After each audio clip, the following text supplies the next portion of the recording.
জীবন, কাজ কেমন চলছে? জি ম্যাম সাহেব, অনেক ভালো। আরে আয়, এখানে বসে কথা বলে আয়।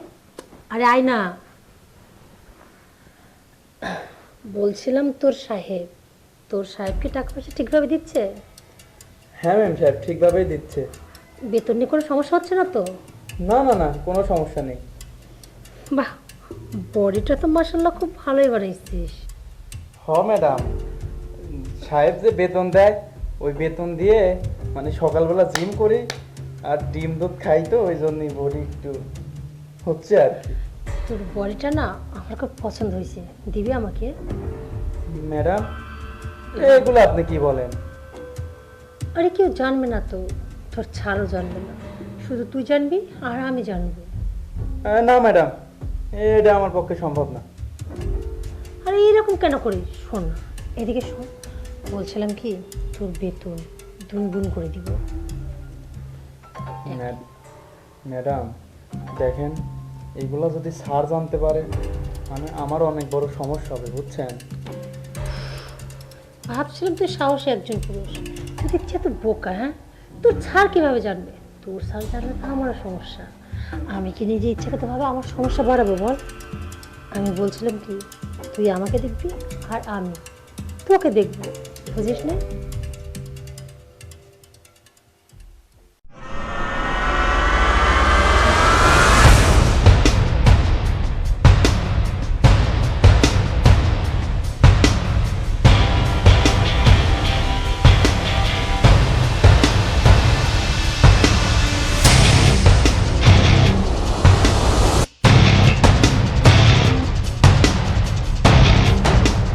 জীবন, সারাক্ষণ এত কাজ করলে চলবে?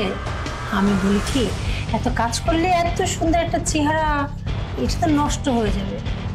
আর এই যে বডি ফিটনেসটা, এটাও তো থাকবে না। তার চেয়ে বলছিলাম কি, এত কাজ না করে শুধু আমাকে একটু বসে পড়লেই তো চলে।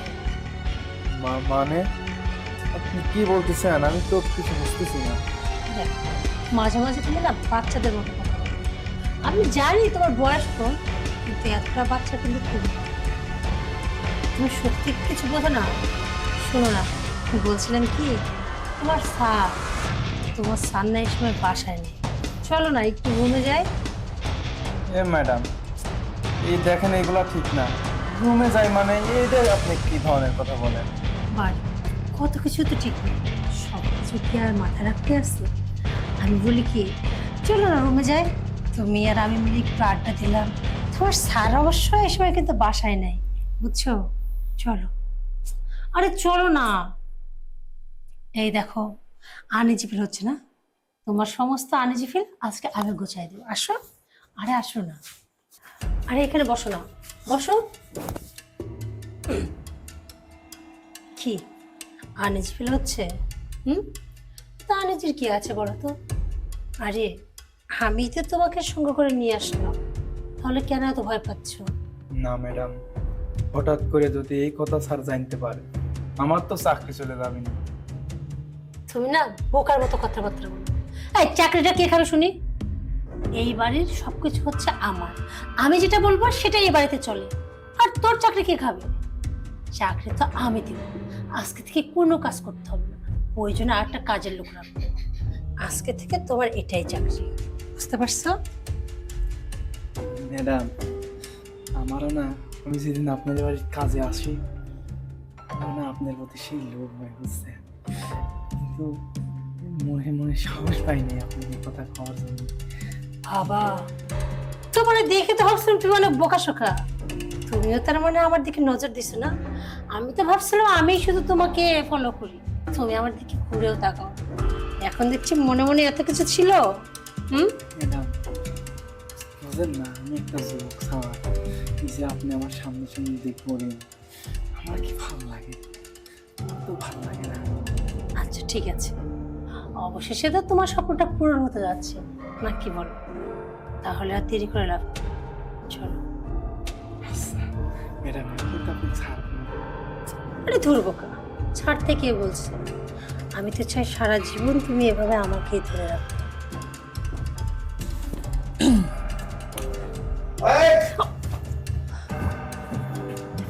ব্যাপার? তো তো তো তুমি তুমি এই সময়, তুমি না বললা তোমার কাজ আছে? কেন, আমি কি সে বিঘ্ন ঘটালাম নাকি? না, তো তা হবে কেন? আসলে আসলে হয়েছে কি, ওর নাম মাথাটা ঘুরতেছিল। চুপ! মাথা ঘুরতেছিল? এই শালা, তুই এখানে কেন? আর নিমক হারাম, আমার নুন খেয়ে আমার সঙ্গে নুন হারামি? আরে তুই, এই শালা, তোর বিবেকে একটু বাদ না? তুই যখন ছোট্ট তোর বাবা মারা যায়, আর তোর বাবা মারা যাওয়ার পর তোর মা আমার হাতে তুলে দেয় যে ভাইজান এই ছেলেটাকে নিয়ে যান, একে আপনার লালন পালন করবেন। আমি কি তোকে এই জন্য লালন পালন করেছি? আমার বউকে নিয়ে বিছানা শোয়ার জন্য লালন পালন করেছি? এই শালা হারামি, আমার নুন খেয়ে আমার সঙ্গে তুই নেমো খারাপই করলি, তোর বিবেক একটু বাঁধলো না? হ্যাঁ, আর এই যে এই শালি, তোর কি, তোকে তোকে আমি কতদিন বলি চলো না, একটু আমাকে সময় দাও। শালি তোর থাকে শরীর খারাপ, তোর শরীর খারাপ, আর আজকে তোর শরীর একদম ফিট। কি তোমাকে বললি পারতি যে আমি ওই চাকরটাকে ভালোবাসি, ওই হারামিটাকে ভালোবাসি, ওকে ছাড়া আমার চলবে না, তোমার দ্বারা আমার তৃপ্তি হয় না? এই শালী, তুই তো বললি পারতি, তুই বললেই তো আমি তোকে বিদায় করে দিতাম, তোকে মুক্ত করে দিতাম, তুই মুক্ত আকাশে ঘুরতি, তারপরে একদিন টের পাতি ভাতের কুরকুরি না যৌবনের কুরকুরি। আরে এই শালা, তোকে আমি কি শাস্তি দেব? শাস্তির জায়গা তো নাই। তুই যে অপরাধ করেছিস, ছি ছি ছি, মানুষ সমাজ আমি মুখ দেখাবো কি করে? আর এই শালীর কাছেই আমি থাকবো কি করে? আরে যে আমার জীবনটাই এখন বাঁচবে কি করে?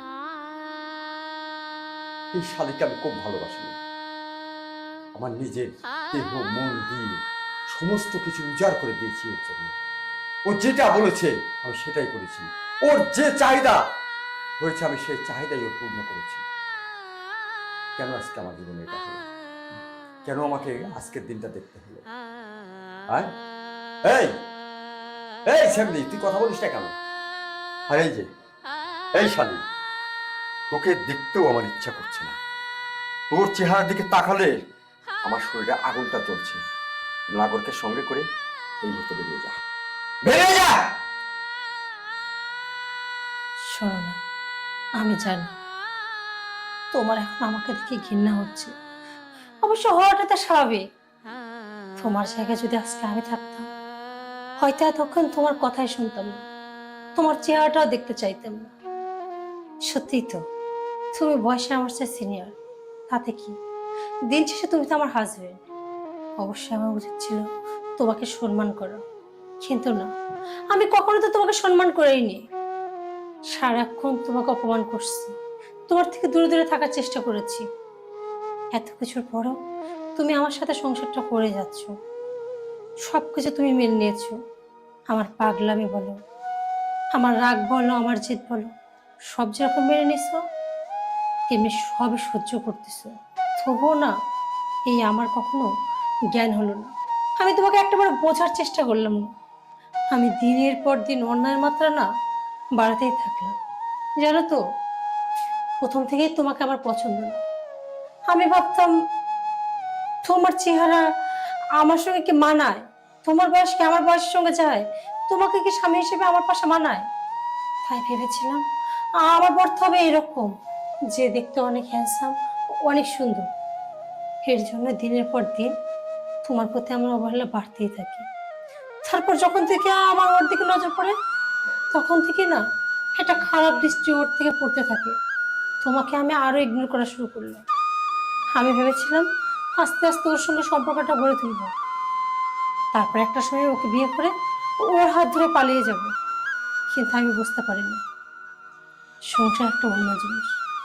আমি তো তোমার স্ত্রী, এটা আমার আগে থেকে বোঝা উচিত ছিল যে একটা বড় উচিত তার স্বামীর সেবা যত্ন করা, তার কথা মতো চলা। কিন্তু আমি তো সেটা করিনি, উল্টো আমি একটা জঘন্য কাজ করছি। তুমি একটা বার চিন্তা করো, আমি নামতে নামতে এতটা নিচে নেমে গেছিলাম, সামান্য একটা বাড়ির কাজের লোক, তার দিকে কিনা আমার দৃষ্টি পড়েছে, অথচ আমি একজন বিবাহিত নারী। সেখানে তো আমার উচিত ছিল আমার বরকে দেখা। আমি তোমার কোনো কথা শুনিনি, কারণ আমি অন্ধ হয়ে গেছিলাম। আসলে লোভ আর খারাপ দৃষ্টি না আমাকে অন্ধ করে দিছিল।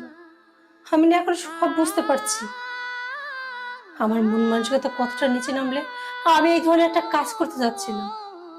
ভাগ্যিস তুমি ঠিক সময় মতো আসছিলে। তুমি যদি সময় মতো না আসতা, তাহলে হয়তো আজকে সত্যি আমি একটা অঘটন ঘটায় ফেলতাম। ওগো, আমি যা করছি ভুল করছি, আমি আমার ভুলটা বুঝতে পারছি। তুমি তো আমার কত অন্যায় ক্ষমা করছো, এইটাও নয় ক্ষমা করে দাও। তবে আমি তোমাকে কথা দিচ্ছি, জীবনে আর এরকম জঘন্য কাজের কথা চিন্তাও করবো না। আজকে থেকে 8-10টা মেয়ের মতো আমি তোমার সাথে ভালোভাবে সংসার করবো, তোমার কথা মতো চলবো। স্যার, আমিও কান ধরে তওবা করতেছি। আমি আর জীবনে আপনার বোর দিক নজর দেব না। আপনার বোর দিক কেন, কোনো মেয়ের দিকে এরকম নজর দেব না। আমাকেও আপনি মাফ করে দেন। তুই আর একটা কথা বলিস না আমার সামনে। কোনো কোনো অপরাধের কোনো মাপ হয় না। আরে যে তোকে বলছি, একজন স্বামীর সবচাইতে মূল্যবান সম্পদ হচ্ছে তার স্ত্রী। জীবন মরণের সঙ্গী হয়ে বাড়িতে আসে। একজনের মৃত্যু হলেও আর একজন পিছু পা হয় না, বাড়িটাকে আঁকড়ে ধরে থাকে। আর তুই এমন একটা শিক্ষা দিলি, একটাবার চিন্তা করলি না আমি এই কাজটা করলে আমার স্বামী কত বড় একটা আঘাত থাকবে, কত কষ্ট পাবে। তুই নির্দ্বিধায় এই কাজটা করে ফেললি। আমি যদি কোনো মেয়ের কাছে যেতাম, পারতি তুই সহ্য করতে? পারতি না। কারণ মেয়েরা আমার জানা মতো সবকিছু ভাগ দিতে রাজি আছে, স্বামীর ভাগ কাউকে দেয় না। তেমনি পুরুষও তাই। স্বামীরা তার বিষয় সম্পত্তি সবকিছু বেরিয়ে দেবে, তবু একজন স্ত্রীকে নিজের হাতে তুলে দেবে না, দিতে পারে না। এটাকেই বলে স্বামী স্ত্রী, এটাকেই বলে সম্পর্ক, এটাকেই বলে মহব্বত। আর তুই কি দেখালি আমাকে? তোকে নিয়ে আমি আরো সংসার করব? সেই পরিস্থিতি আছে? এই ভাঙা মন কোনোদিন জোড়া লাগবে রে? যত আঠা দিস, যত শক্তিশালী সুপার গ্লু দিস, এই মন জীবনের জোড়া লাগবে না। তাই আমি বলি, তোদেরকে বুঝতে কি করবে? আমার কষ্ট আমার কাছেই থাকবে। আমি হয়তো একা একা নিঃসঙ্গ এক বাড়িতে বসবাস করতে করতে এক সময় আমার সময়টা ফুরিয়ে যাবে। সেদিন আমি এই পৃথিবী থেকে বিদায় নেব। সবচাইতে বড় কথা, আমার মৃত্যুর পরেও যদি তুই এটা করতি, সবাকে আমি জীবিত অবস্থায় তুই আমাকে অবহেলা করে, দিনের পর দিন আমাকে অবহেলা করে তুই একটা পরপুরুষের সঙ্গে দেহ বিলিয়ে দিয়েছিস। আমার পক্ষে সম্ভব না তোকে নিয়ে সংসার করা। তোরা দুইজন আমার চোখের সামনে থেকে দূর হয়ে যা। তোদের যত মনের খায়েশ আছে যে একটা কথা আছে না, সুখে থাকে দুটো কিনা। এই শালা তুইও সুখ পেয়েছিলি না? আজ বাড়ির বাইরে, 4 দেওয়ালের বাইরে গিয়ে দেখ। আর তোমাকে বলছি, একজন মেয়ে স্বামী না থাকলে তার যে কি পরিস্থিতি হয়, তাকে যে কতজন ছিঁড়ে ছিঁড়ে খায় এই পৃথিবীর উপরে, কত শগুন যে তাদের জন্য অপেক্ষা করে, এটা টের পাবি এই 4 দেওয়ালের বাইরে যাওয়ার পর। গেট আউট, বেরিয়ে যা, বেরিয়ে যা।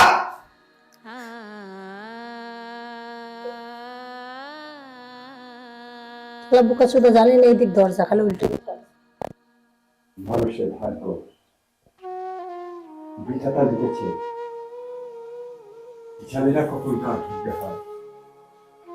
আমি তো একটা ঘন্টা আগেও কেক মায়ের আমার ভাইকে কি করেছি, আমাকে সবকিছু ছেড়ে একা হয়ে যেতে হবে। এ কেমন জীবন, এটা কেমন বউ আমি পেয়েছিলাম? আল্লাহ কি বউ আমার কপালে দিয়েছিল, এটা কি আমার অর্থ?